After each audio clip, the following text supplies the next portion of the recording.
You're listening to Let's Talk Jobs, where we give you practical insights into jobs and careers. I'm Tim Chen, and today we're talking about demand generation. Now, early in my 20s, I had the opportunity to visit Calcutta, India for my cousin's wedding. Now, I'm a naturally curious person, and I love food.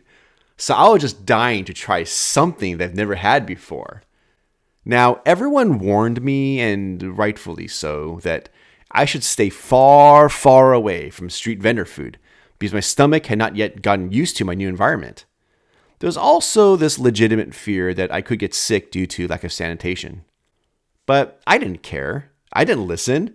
I was so fascinated by the culture, the people, and the entrepreneurial hustle around me. I had to try something. So I remember going down a street and a man and his daughter offered me some jalebi from their roadside cart. Now, if you're not familiar with jalebi, think of an American funnel cake that you would find at a county fair. But instead of it being this large, twisted donut thing, they're much smaller and they're thinner and they're crunchy, orange in color, and they're soaked in rose syrup. Now, I could tell that the man knew I was a foreigner and that I had no idea what I was looking at. So between broken English and sign language, which is mostly him pointing at stuff, and letting me smell the fragrance of the ingredients, he started to educate me. And only after I showed a little interest did he offer me the tiniest sample with dipping sauce. But I wasn't ready for it because I was craving something savory. So I thanked him, I thanked his daughter, and I left. But you know what? I just could not get the jalebi out of my mind. He had created a demand for it that I didn't even realize existed. And I could feel their eyes follow me as I continued walking down the street.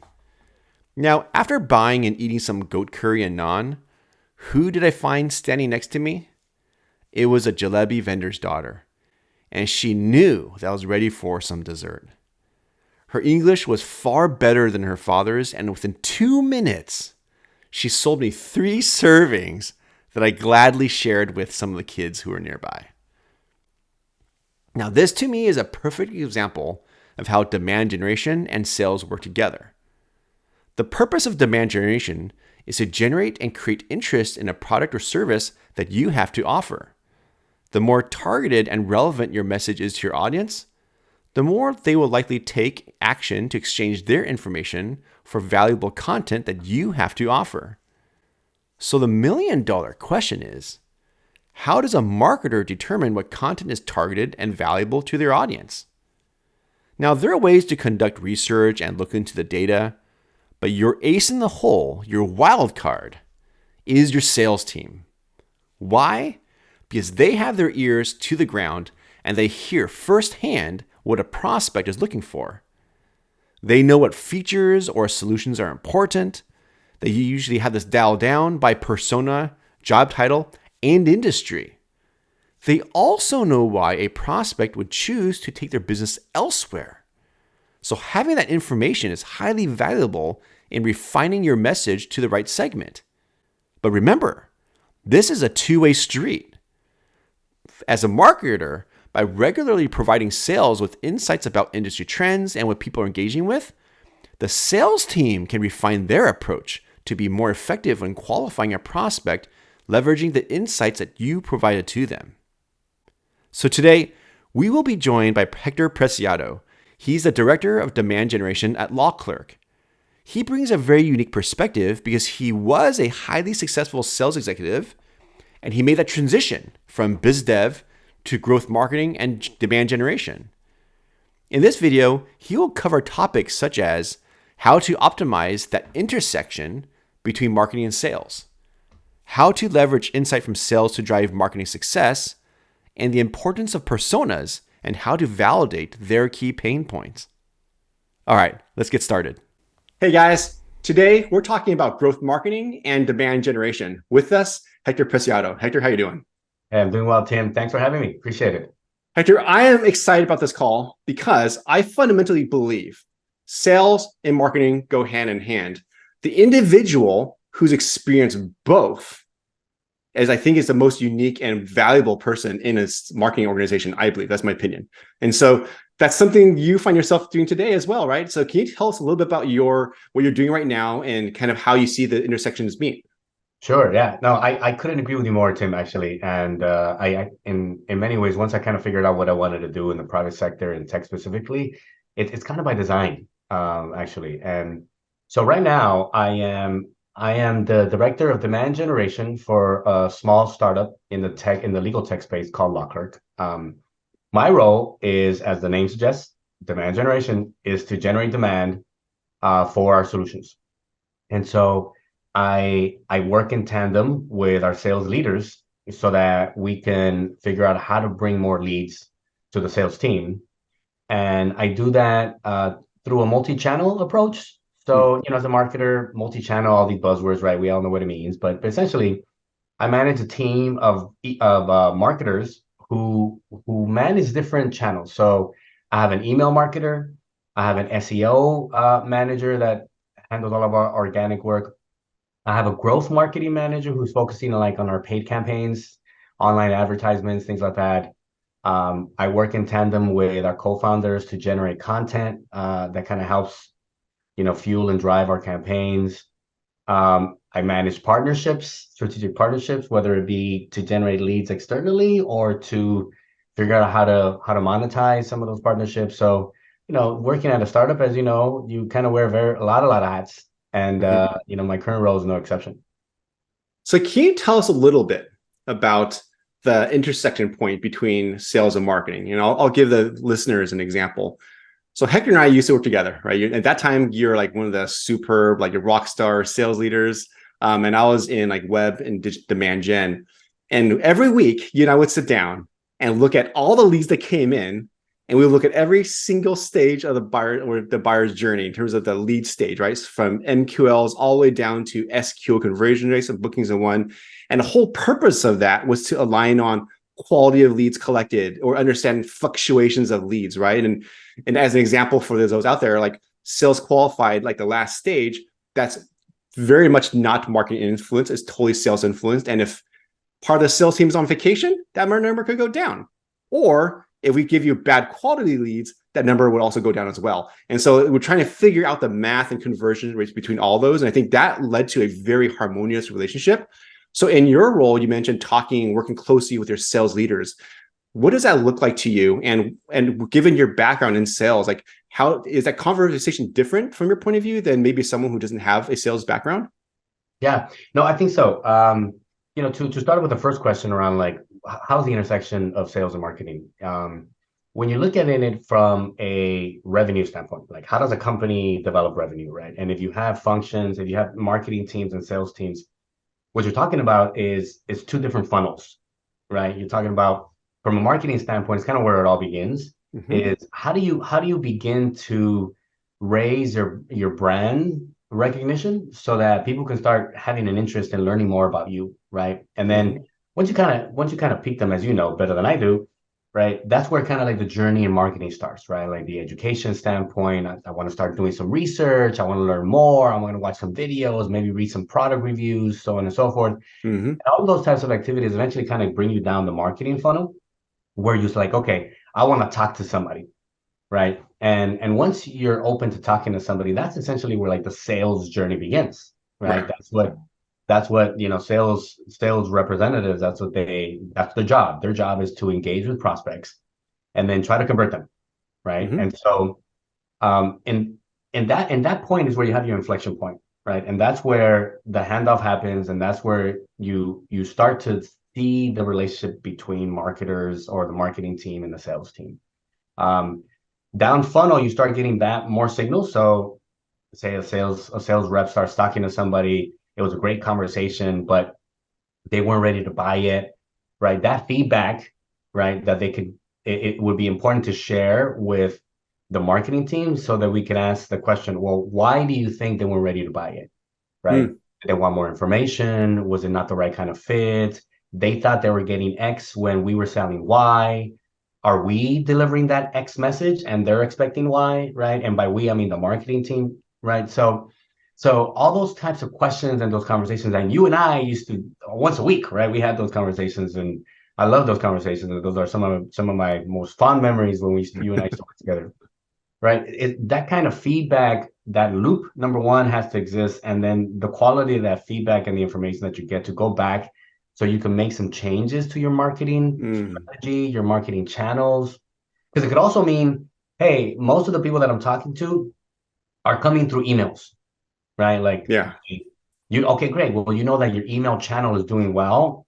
Maybe you want to think about it, throwing more money through your email channels, and then you say, oh, look at these campaigns that we're running on paid advertisement, let's say on Google AdWords, for example, are not really generating any leads for us or any good leads. So then maybe we want to think about shifting some of the budget for some of the campaigns that are working, right? And Hmm. so, as you know, it is a constant, like, let me listen to what's happening. What are the ears to the ground? What kind of feedback are we getting from the sales team about the quality of the leads or the lack thereof? What messaging is working? What pieces of content are working? Is it blogs? Is it videos? Is it white papers? So all of that needs to come back to the marketing team, right? So Yeah. that we can begin to optimize to see what's happening, right? And Yeah. because oftentimes what I've experienced in different places is sometimes, the sales team and the marketing team seems to be at odds, right? It Yeah. doesn't competing, right? Or like there's like this finger pointing blame game that happens where it's like, well, it's not our fault, the leads aren't good, or like, well, we got good leads, we got a high volume, they're just not closing the deals, right? And so sometimes you see like an antagonistic relationships amongst marketing and sales, Hmm. where I prefer to look at it from like, no, we're strategic partners. Actually, we're kind of like cousins. We're first cousins, right? At the end of the day, we want the same thing, right? Yeah. We want to succeed, and success at the end of the day, it comes in the form of revenue, right? We're talking about Hmm. demand generation. So long as we're closing deals and we're making money, everybody's happy, right? And it doesn't have to be a contentious relationship to get there. Actually, when you're actually working lockstep with one another, is when the magic really happens. I totally agree. It reminds me of one test I ran once on LinkedIn with your input. We were looking at optimizing a contact sales form. And at that point, like again, LinkedIn Learning at that point was a startup. So we're trying to throwing everything at the wall, see what sticks, right? And the typical template looked like a form on the left, and the right was some kind of value-based proposition about like why working with LinkedIn Learning is better, whatever.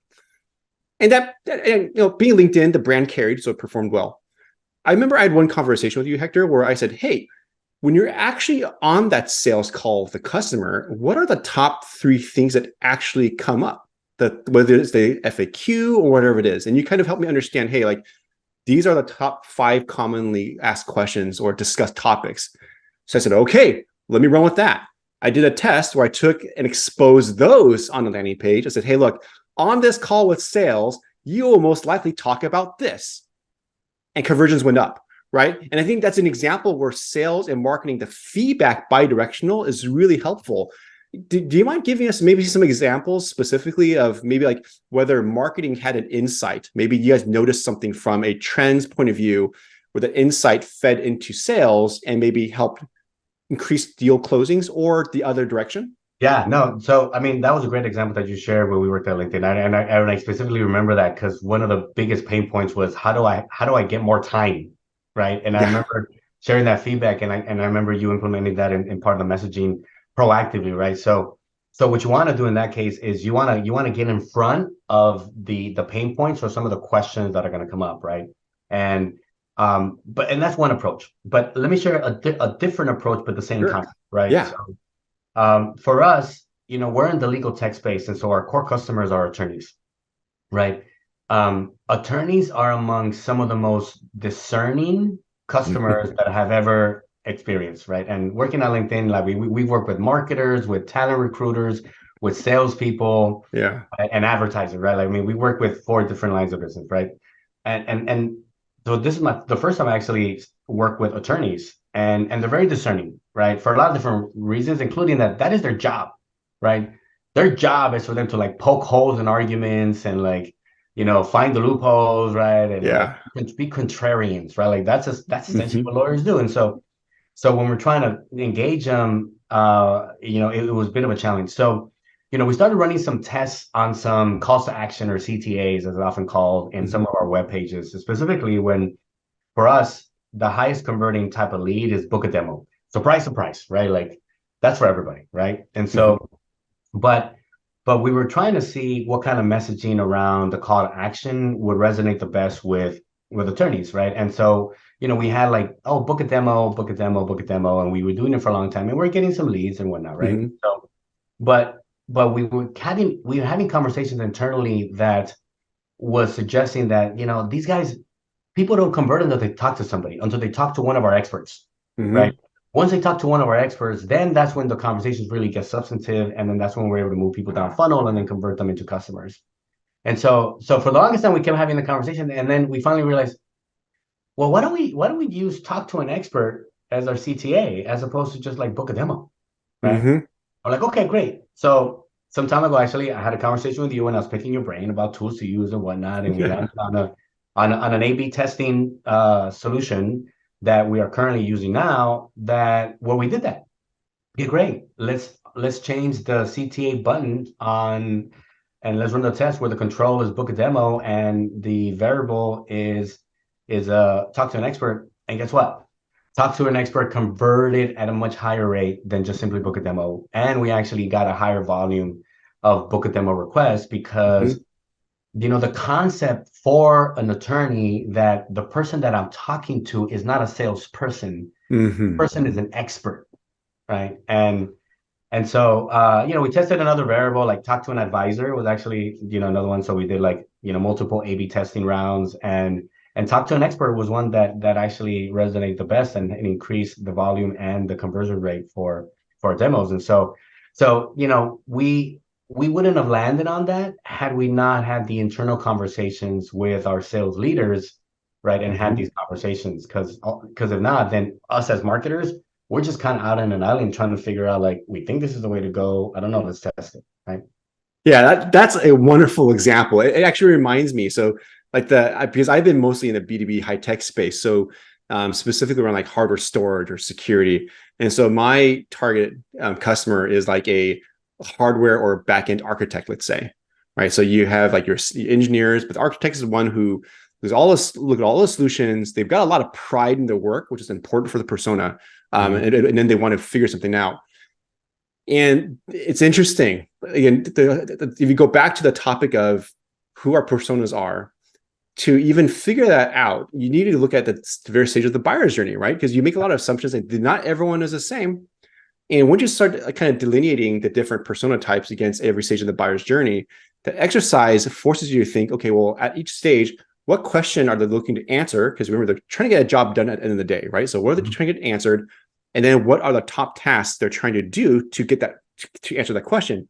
You can use that as a formula to audit any website efficacy. But the Mm-hmm. reason why it's important is because for the architect, we discovered through conversations with sales, technical sales, technical engineers, and the product team, we discovered that persona in particular was very, very prideful, meaning they did not want to be handheld through something because they're actually surrendering or admitting that they don't know. Mm-hmm. And so the tests we ran was like, so do they want a trial then? Do they want an on-demand demo? Do they want a live demo, or do they want to talk to sales? And we found out that each of those hit them at a different stage of the buyer's journey. Trial was a lot further along. Demo, I'm just learning. But getting a live demo was the last one because that particular persona didn't want it. Right. So Mm-hmm. I think what you're saying is like you got to do a lot of testing to figure out which of your customers are actually on your site. In some cases, a demo and sales form can be one and the same. Sometimes you might want to split it up because your intent is completely different. Right. So Yeah. I love that example you shared, man. Yeah, no, and you're absolutely right. And for us, you're talking about the buyer's journey, the persona. Like we have a few different personas. Like we work primarily right now with solo practitioners and small firms, right? And there is a difference between a solo practitioner, like a singular attorney who's doing it all themselves, or like a small firm in which they do have additional support, right? But they lack, they both lack time, and they both want to get to the same point where it's like they want to do more work, right? But how they get there is a little different, right? And you're totally right. Like understanding the buyer persona and the journey that they're in, Mm-hmm. and where they are in the journey is key to the types of campaigns that you should be running. So And so I'm kind of curious, kind of going back to your personal journey, because again, I'm just so fascinated by your actually reimagining of your career, going from sales to marketing. Can you help me understand, even in the beginning, like what led you even into sales? Because I don't have, like, when I think of a salesperson or engineer, those are the two roles that I believe I don't have the skill sets or personalities for. And that's an uneducated statement, which is why I want to get the crux of this, right? So like, because I make assumptions around like, I need to know this, or I need to be able to do that, I need to be totally comfortable with X, Y, and Z, and then I kind of self-select out of career opportunities. Yeah. So can you understand, like, was your path to sales a direct one, or was it kind of like a hodgepodge of experiences? And like, and No, then, you know what? It was an indirect actually, and it was kind of in some ways it was kind of like as I'm walking down my career journey, was yeah, kind of paying attention to what is available and what I needed, and then like optimizing all along the way, right? okay. And so I mean, and not that that's the best route for anybody, but it has proven to be a good one for me. And What does that mean to you, like optimizing along the way? yeah, so and I'm giving it so one of the things to understand about my career, and I'm not going to go into a lot of detail about this part, but actually I started my career working in nonprofit public policy work, right? And Mm, I did a lot of communications work. I was director of communications when for a nonprofit, and as well as the director of development, which means I'm raising money, which mm-hmm. means I was basically the salesperson for the organization. And what I Yeah. was selling a vision, right? I was selling the mission Mm, and vision of the organization to potential clients and customers who give us money to do that, which from a nonprofit standpoint is the philanthropic community, which means like foundations that have a lot of money, right? mm-hmm. Or like wealthy donors, right? Who wants to give. So like my sales journey kind of started in the nonprofit sector, Mm, which I won't go into too much detail, but just kind of to give you a sense of how I kind of got started. yeah. Um, I knew at some point early in my career that I wanted to go to the private sector, but I didn't know um, what that meant and where and how, right? And so Mm-hmm. when most of my colleagues were applying to public policy schools, I decided I want to go to business school, right? And that was Mm-hmm. part of what actually kind of helped me optimize, right, how I want to get to the next phase. And actually, I when I joined LinkedIn, at the time they were giving you the book The Startup of You by Reid Hoffman, and it's one of the books that I go to periodically and I recommend all the time because in it Reid Hoffman talks about how do you make a career pivot, which is exactly what I was doing, right? I was trying to go from Mm-hmm. like nonprofit public policy, very specialized, to like go to the private sector, right? And so a couple of the things is you pick up a new skill set or an educational certification. For me, it was getting an MBA. Um, and two, you pick up a new network. Well, I picked up that network by way of like my MBA experience and my classmates, right? And so Mm-hmm. so that's kind of how I began to like optimize for the next step of my career. And actually, um, when I started working in tech, I started working in marketing. Um, I was Oh. I was a search engine marketer, and I had to learn, Google AdWords and Yahoo Bing and how to run ads on those platforms.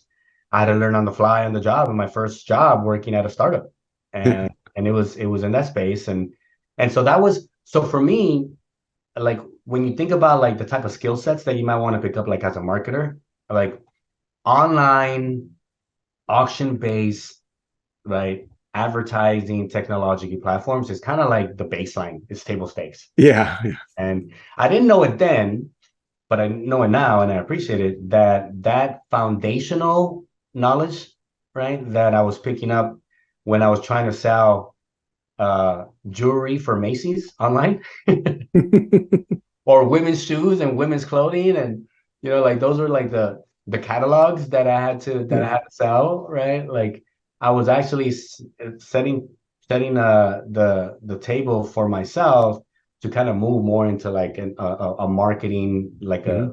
the future of marketing roles. Because in business school, what they teach you in marketing is kind of like the fundamentals when it comes to like the frameworks that you're going to need, right?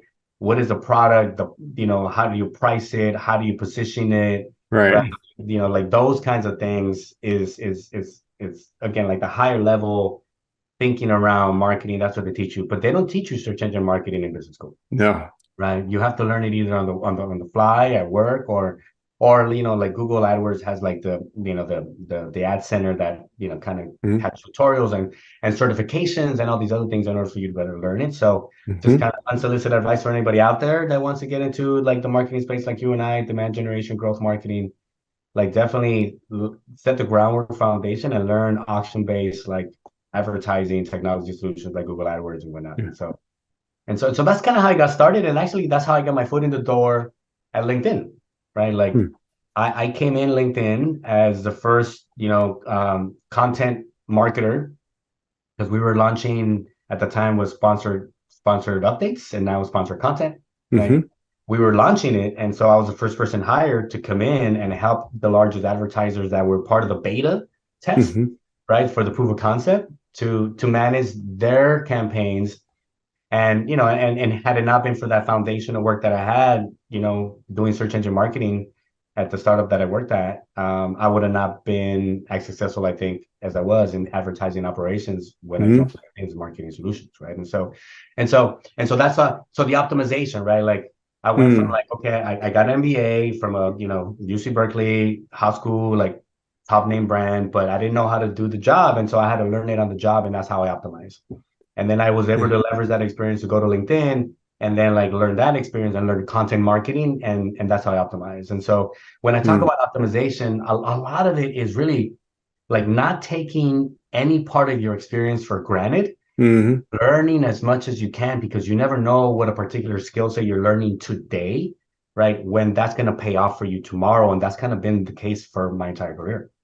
No, I love that, and that's the crux of a growth mindset, right? Like you epitomize that, and you and I think that's probably why you and I get along because we have a very similar perspective. Because what you said at the very end, which is basically being intentional about what you want to learn out of every single job opportunity, is key.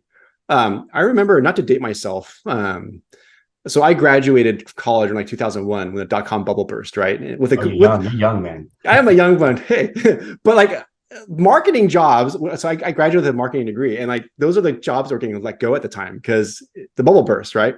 So I couldn't find anything, and so I took all these oddball jobs, you name it. I worked at a mom and pop sausage factory stuffing sausages, uh, and I worked as a computer technician, like building computers at the back end. I also, the most memorable one was being in a call center at Wells Fargo, calling people on a Saturday morning on an automated dialer, telling them that they overdrafted by $2. Now they own 20. Like it was like not a conversation they want to have. But to your point about learning and kind of optimizing your career, those jobs, one could say, that seems really random. And that actually, is it beneath you? Like, no, nothing's ever beneath you, right? Because if you're there to learn, you're there to learn. I remember like the Wells Fargo one, it taught me how to have a thick skin, right? It taught me how to talk to complete strangers who did not want to talk to me Yeah, that's and hard. somehow bring them around. And that's like marketing, that's sales, right? So Yeah. I totally agree with you. There's something to get out of everything. And I went look at my girls these days. I'm like, oh, I wonder what their first job's going to be. I was like, whatever it is, like they want to work boba, they want to work in the library. I don't even care. It's like let's. I want to make sure they have a strong point of view on what skills they want to gain. Yeah. So thanks for that perspective. Absolutely. Absolutely. So when you made a shift from sales then back over to marketing, like what was that inflection point for you? Like why did you make that a pivot back? Yeah, no, and when you and I met, actually, I had pivoted from marketing over to sales, Right. and just some context of why I did that is, when I started thinking about my career trajectory, I started looking at leaders within LinkedIn and talking to them and doing informational interviews and just, Mm-hmm. I mean, the culture there allows itself for that. You can talk to anybody, right? Mm-hmm. Um, and so my ambitions then, as they are today, was I want to be in the C-suite, right? And so when I started thinking about like pathways into the C-suite, right, Mm-hmm. I hit a point where it's like, hey, I'm in the marketing side. I can continue to learn and grow and develop on the marketing side and pick up those skill sets and then kind of work my way up to, let's say, like a chief marketing officer role eventually, right? Mm-hmm. And I was like, oh, that could be a potential path. But I was thinking, but you know what? My interests are also broader and my skill set, I think, are also broader. And so I need to be on the revenue generating side as well, or at least I need to understand that. And I remember years ago, a mentor of mine in the nonprofit world, who, when I was talking to him about like, hey, I want to go to the private sector. He specifically said to me, because he had done the same, he said, in the private sector, there's two types of jobs. There's those jobs that spend the money, and then those jobs that make the money. He said, you want to be on the side that makes the money, right? Mhm. And so for me, what makes the money is the sales side, right? And so for me, I Mhm. realized that I don't understand the sales side of the equation very much. And that's when I decided, listen, I think what I need to do is optimize again and then move in that direction so that I can learn that side of the equation, right? Mm. And that's when you and I met, right? And that's when, Yeah. we started working together, and I was learning the sales side as I was working with you and understanding your value to what it is we're trying to do as a business unit. Um, and so and I did that for a number of years as a leader at LinkedIn, and then I went to a different company. So and then I was leading a global sales team, and then I went back to another like organization when I was actually managing both the sales team and the marketing team. And that was Mhm. super interesting for me because now both funnels are under my control and my direction, and so that was fun. And now I'm back on the marketing side, and part of why I'm just solely on the marketing side is because I think marketing is more fun than sales, and so and you could do a lot more interesting things on the marketing side. Um, and I just pursued opportunities that were there for me, and this is post pandemic now, and Mhm. actually it was like I've been here now for about a little over a year and a half. Mhm. Um, and it's been great. And so that's for me, those are the reasons why I kind of like kept straddling between sales and marketing, because like Mhm. they're kind of like two sides of the same coin, right? Yeah. And Yeah. for me to make myself more employable, right? To make myself a more well-rounded leader on the text on the in the text realm, I thought that I needed to make myself well-rounded, Yeah. and now I could totally say like, and I own it. I could sort of say like, look, it took me a while, right? But now I can say like, I am a go-to-market leader, Yeah. right? And so for those folks who understand what go-to-market means, right? It's like, hey, this person has a deep understanding and not just the how the marketing side of the equation works, but also how sales side of the equation works. And Mhm. when you think about like my career, when I think about my career prospects, I think that have continued to make me like employable. Should I decide to, make a next move, or, God forbid something negative happens with the company map, and so on and so forth, right? Yeah, that is just amazing. And I think I'm jealous of you in a way that you discovered early on that you're not sure where you want to go. You kind of know you want to do a pivot. And so you took action. In your case, you went to business school to kind of help you understand your possibilities to pivot, of which you gain and develop a point of view, ultimately kind of understanding what end goal you want to go. And that allowed you to have the right conversations and exposures and informational interviews to kind of get that feedback of context, right? Um, what advice would you give to someone who they're not sure if it's a time to pivot yet, but they just feel like there's got to be something more? Yeah, And let's just say let's put everything yeah, on the table because they may not have the yeah, financial means to do business school, right? So like yeah. what advice would you give to them? Yeah, no, well, so I think the first thing I would say is before giving any advice is whenever it happens for you, like it's gonna take time, Mm-hmm. right? So it is never too soon or too early to start putting the wheels in motion, Yeah. right? Because it's gonna take time, right? If it's a matter of a skill set you need to pick up, whether it be by you going back to school or taking an online class, or like going on YouTube and looking at Mm-hmm. tutorials, right? Like YouTube, as you know well, like YouTube is quickly becoming like the highest volume search engine, Mm-hmm. right? And everywhere, and so people are learning things on YouTube all the time, right? And so however it is that you learn something, like that process itself is going to take some time. Yes. So the other thing that's going to take time, which is another variable of you making a pivot, is the network and the people that you're going to be able to leverage in order for you to make that pivot, whatever it is they may be, right? Mm. You were an engineer and now you want to be a chef, right? Like you're gonna have to learn that skill set somewhere, right? Hmm. And when you start thinking about like your career prospects, you're gonna have to meet people who are gonna be able to guide you or introduce you to other folks. Like that's also gonna take some time, Yeah. right? And and so, but whether it be those two variables, at the end of the day, it starts with you and taking the leap of faith, right? Hmm. And that's like my advice number one. Like take the leap of faith, right? If you're contemplating something, like wake up one morning and decide, I'm gonna put this in motion. Because even if it doesn't work out for you, even if it doesn't go anywhere, right? Like you're giving yourself an at bat, right? To use like a sports analogy, right? Hmm. Like you're not gonna get a base hit if you don't step up to the plate and take a swing. Yeah. You're just gonna be a spectator, right? Yeah. And so that'd be my advice number one. Like take a little bit of faith, take a little bit of faith. Like have faith in yourself that something may happen. Even if it doesn't, at least you tried, right? And then the other part is I've alluded to the other two things I would say is you have to always be learning, right? Mhm.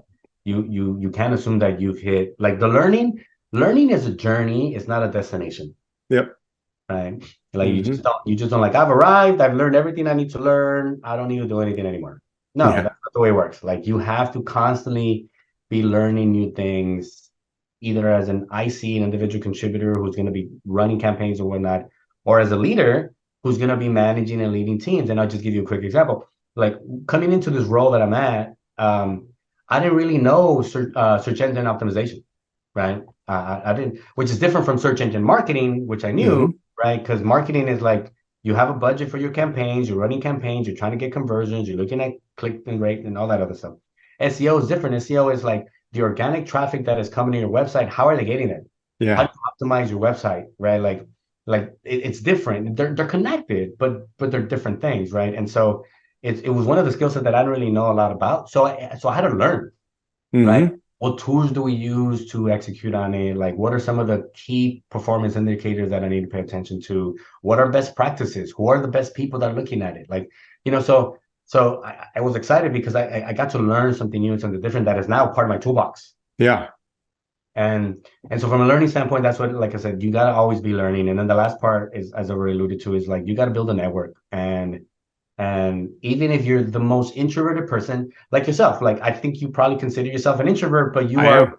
but you are one of the most socially adept human beings that I've met in my life, Thank right? you. And part of it is because you and your growth, right? You stress Yeah. yourself out. You realize, hey, there's value in this. I can't just not speak to people. You use the example of you being at Wells Fargo, and you got comfortable with talking to people you don't know, especially people who don't want to talk to you, right? Yeah. And so, so I would say today, like the Tim that I know has social grace, whereas like maybe the Tim graduating from college was probably like, I don't know, I don't want to talk to anybody. And look at you now, right? And so, Yeah. so like learning how to build relationships, maintain them over the course of your career is going to be another key component. So I would say like if you do those three things, take the leap of Hmm. faith, continue to learn, and build a network for where it is that you want to go. I think those are some three good ingredients for you to be successful.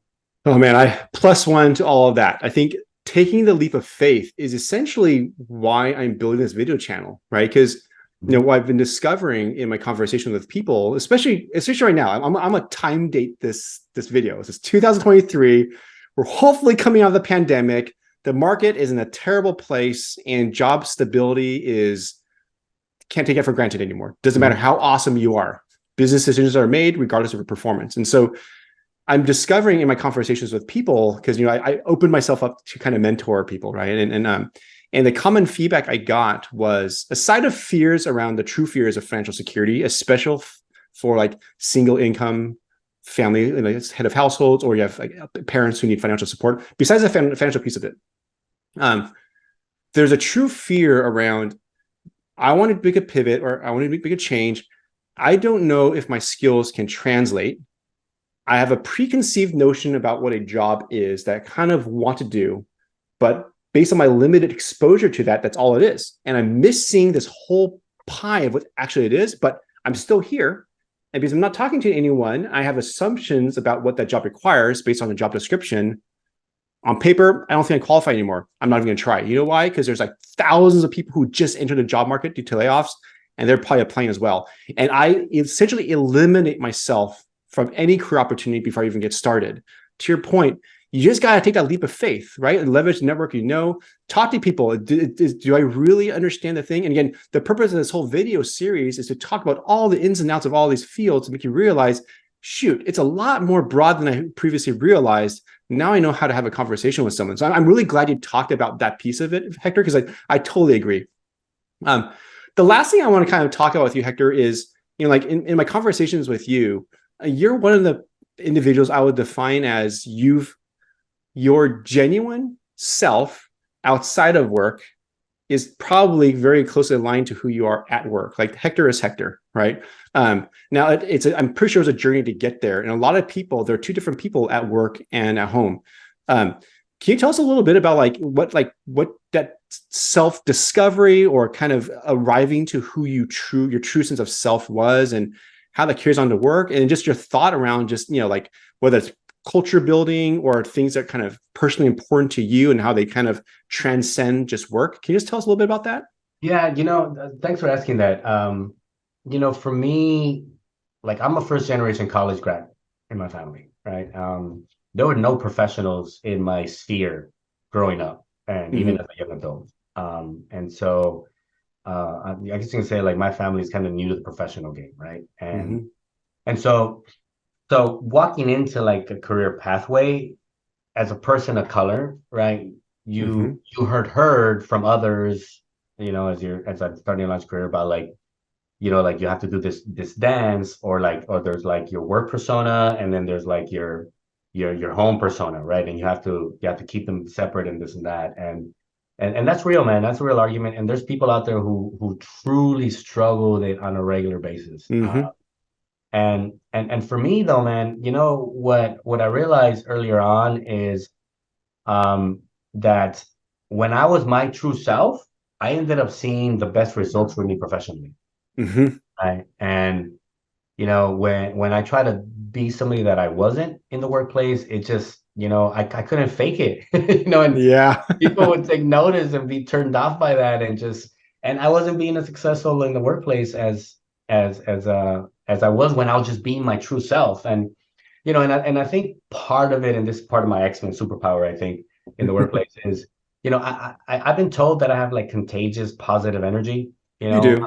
I'm just a positive person, man. And like part of it is because I feel blessed for how I started my life and my family and to where I am today. And I'm super blessed to have had the opportunities that I continue to have. And I think for me, it's a daily reminder of that. And so for me, it's like, man, I'm living a charmed life. Like there are literally hundreds of millions of people on the face of this earth who would trade places with me in a heartbeat. Yeah. Right.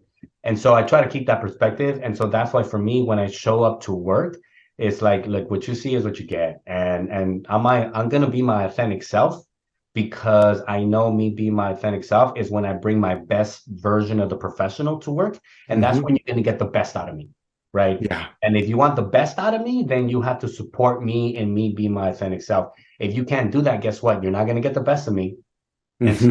And I'm not going to do it on purpose. That just naturally was going to happen. And so for me, I realized that I have to be authentic. And people have told me that too, like when they work with me or after the fact, they said, hey, I like how authentic you are, and you bring and you don't sugarcoat things, but then at the same time, you're also not, really negative about things. And so for me, it was key to do that and recognize that not everybody has that luxury, right? And I don't think I've ever been hindered by that, to be honest with you. I think part of it is, skill set and experience and working with cool people like you and being in those kind of workplaces. But I think for me, it's super important for you to just be authentic and not be fake. And especially when you get into a leadership role, right? Like once you're in leadership roles, that the work is different. It's not about you and your success anymore, right? Yeah. It's about your team's success. And that's how you are successful as a leader, is if your team is successful, right? And so if you have a growth marketing manager, look, unless they're hitting their goals and their targets and they're excelling, then you're failing them as a manager if you're not helping them realize that for themselves. Yeah. Right? And I realized that people respond to leaders who are authentic, who are like, hey man, I care about you as a human being as much as I care about you as getting the job done. and let me understand that about you, and not be fake. And so I'm glad you brought that up, because to me that's another one of my, X-Men superpowers is that authenticity, and it's carried me a long way, and I'm going to continue to do the same thing so long as I'm a professional. So Yeah. Yeah, it's kind of similar to my journey in that we have a personality trait where we're friendly and optimistic. I think for me, so it went through the spectrum where I actually started off my career very much extroverted. I was like your classic ENFP. I'm now INTJ. I don't know if that's because I'm managing people now, and it's like, I need my own time. I don't know what that is. But I remember early in my career, I tried to be myself at work, and I did. But what it looked like was I had way too much energy for people. mm-hmm. And I'm being myself, but I didn't necessarily have the discipline or know how to apply, kind of put some restraint around it. Well, restraint is the wrong word because we're talking about being ourselves, but like the packaging and how people receive that is different, right? I think You're optimizing. yeah, optimizing. Yeah, like now, like I'm at a different place now where I think the key that I had to unlock was I had to be okay with being vulnerable. Mm-hmm. Mm-hmm. And I didn't experience how to be vulnerable until I hit rock bottom, Mm-hmm. right? I had some really difficult managers and things that really made me question my employment viability and my worth it as an employee and all these kind of things. And I had to come out of that and figure out, hey, look, what is a nugget of truth in the criticism? And I'll just focus on that. And you kind of optimize that. And then what happened was I started getting more comfortable in my shoes. And then so I reapplied it back to being my true self at work. Now it's like, you know what? Okay, there's all of these things that I used to say, I'm an extrovert or whatever. So, but you know what? That's actually not who I am. It's actually extroversion was the vehicle to communicate genuineness.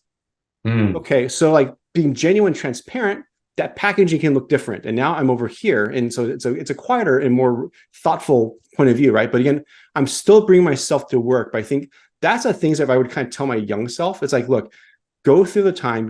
You're take the lumps. It's going to happen. But if you can find a way to be yourself at work in the core areas that are important to you, right? You don't have to do everything, but like that's a lot less work, at work. Yeah, no, totally, man. And man, I commend you and you inspire me, Tim, by, what you shared, because, we cross paths in our careers at certain points, right? And where we were both on our journeys towards here and then wherever else we're going to go. And I intend on being your friend for a long time, Tim. So I look forward to seeing more growth. Yeah. Right. But I can see that, man, like listening to you talk now and the way that you are and thinking about how you were, I don't know, 5, 6 years ago when we worked together. I mean, isn't that long now? No, actually more like more. Yeah, it's like 7 years ago. Yeah, 7 years ago, right? It's funny. It's great to see how you have evolved, that we both have evolved. And you're absolutely right, man. Like I think, like I'm not surprised to see you go from like an E to an I, right? And for those folks who are listening who are like, what the hell are they talking about, right? The Myers-Briggs, yeah. Myers-Briggs, right? And I still remember mine, and I agree with you. Like I used to be 7 years ago, 10 years ago, I used to be where in order for me to kind of recharge my batteries, I would need to be around other people, right? Let's go out for a happy hour. Let's go hang out. Let's go that's how I recharge my batteries after a long day. Now, actually, as an inspiring introvert, like I enjoy my time by myself, man. Like I'm good. I'm just gonna go and like go for a walk, or I'm just gonna go at home and just like let me read a few articles and just get in my head. And so I think that's a key that everybody needs to recognize, that as a human being, as a professional, you continue to evolve, or at least you should continue to evolve. And I think one of the best tools for your evolution is the feedback that you get from people, right? Whether it be like direct them telling you something, or like nonverbal communication, how people respond to you physically when they're around you, right? I think feedback is a gift, and that's one of the things that I tell my direct reports or my mentees all the time as I'm giving them feedback. I said, look, like feedback is a gift, and whether you agree with it or not, that's not for me to tell you what to do about, right? That's for you to decide how much of the feedback that you're getting is noise, and how much is it actually going to be valuable, and what are you going to do with it to help make yourself a better human being and a better leader, right? And so Yeah. some people don't shy away from feedback, and it might be tough to hear, but it gets better because as you get older, as you know, Mm-hmm. tough feedback after a while, you're just like, yeah, I can take it. I'm a grown person. Like I don't, but Yeah. important. Feedback's important. It's funny. I've talked to a lot of people in your position, like in terms of seniority, like in our experience level. Everyone has agreed with that exact same point, which is being comfortable and willing to take feedback as one half of the picture and be able to separate out the noise versus the truth is the other one. And that's one thing they could tell their younger self, that would be it, right? And so I think for everyone who's listening to this, I think it's important, especially if you are in a role, for example, where you're actually creating something like a creative, or you're a writer, where your performance is based on subjective feedback sometimes, not just objective. And you have to find a way to, again, separate out that noise and come to your happy place, but figure out what actually is true. Is sometimes actually going back to that person who gave you feedback and talking about that one nugget of truth and kind of blowing up, and kind of not blow up, but like dive into that. Dive into actually demonstrates a lot of maturity. Totally does. People respect that. People will totally. Yeah. So Hector, I just want to thank you for your time. I think that the three summations you had at the end, which is really important. So for anyone who's watching this video and looking at, hey, how do I even make a pivot, or how do I maybe reimagine my career? It's like you got to take a leap of faith, bet on yourself, believe in yourself, right? Always learn, figure out how to grow. Could be hard skill or soft skill. There's no such thing as not learning. And third one is look into your network and figure out who you can talk to learn more about stuff and create opportunity, right? Yeah. Well, Hector, just want to thank you for your time. This is really helpful for me, quite frankly, and hopefully for all of our viewers. Hopefully we can come back and talk to you again. Yeah, absolutely. Anytime. For you, buddy, anything, man. All right. Awesome. Thanks, Hector. All right, too.